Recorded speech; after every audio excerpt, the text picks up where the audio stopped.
این چه جور میوه‌ایه که برام آوردی؟ تو یادت نیست که امروز من چه طعمی رو باید بخورم؟ چرا همیشه فراموش میکنی؟ برو اینو عوضش کن. چی شده مامان؟ شما با خدمتکاره مثل مومنه رفتار کردین. مومنه برام اندازه این خدمتکارم ارزش نداره. تو چی فکر کردی؟ که من از حماقت‌های روحام به این راحتی چشم‌پوشی میکنم؟ آره؟ اونور انوشه منتظر پیشنهاد روحامه.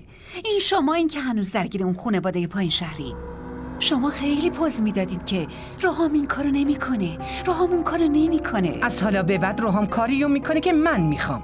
فهمیدی؟ حرفای شما از درک من خارجن.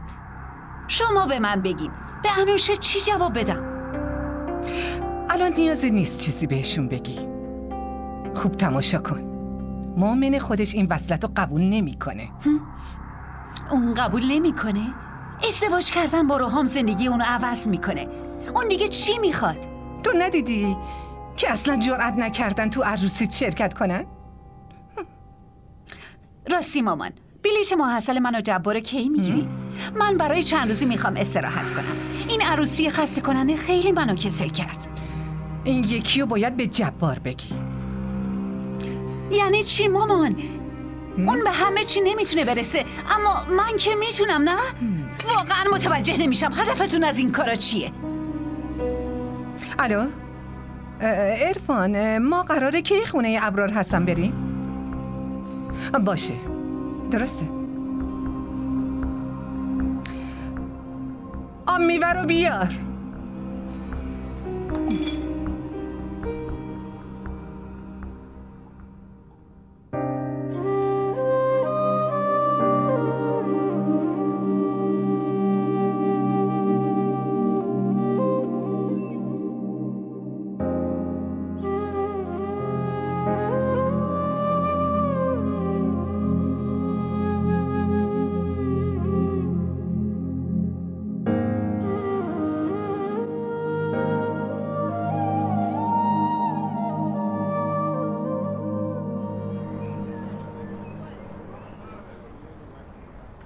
نادیده گرفتن من برای تو چقدر راحته، چون که میدونی تو نقطه ضعفمی.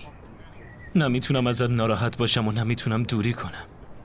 برای همین به خاطر یه مسئله کوچیک این چند روزو برام زهرمار کردی. این مسئله کوچیکی نیست روحام. تو خودت خوب میدونی که عروج و خاله بتول عمدن اون کارو کردن. دلیلش هم فقط تویی. من فقط اینو میدونم که باید برای حرفم ارزش قائل میشدی. تو فقط به فکر حرف خودتی. من خودمو تو خانواده تو بی ارزش دیدم، ولی تو اصلاً برات مهم نیست. با وجود همه اینا، اگه من هنوز خوشبین باشم پس کلاً دیوونم، نه؟ مومنه یه روز همه این کدورتو از بین میره، بهم اعتماد کن. ولی من نمیدونم اون روز کی میاد. منظورم اینه من از تو هیچ کدورت و ناراحتی ندارم. نیازی نیست به خاطر من با مامانت بجنگی. هر چی میشه بشه. بالاخره هر چی تو تقدیر باشه همونه. واقعا؟ باشه خوبه، پس من با انوشه ازدواج میکنم. منظورت چیه؟ منظورم چیه؟ متوجه منظور من نشدی. حرفمو نمیشنوی و برای خودت تصمیم میگیری. اگه خدا تو تقدیرم رسیدن به تو رو نوشته، که مطمئنم نوشته، پس به این راحتی ها نمیتونی از من خلاص شی. الان فهمیدی؟ دنبال بهانه یه قهر کنی ها. نازمو میکشی، برای همین قهر میکنم.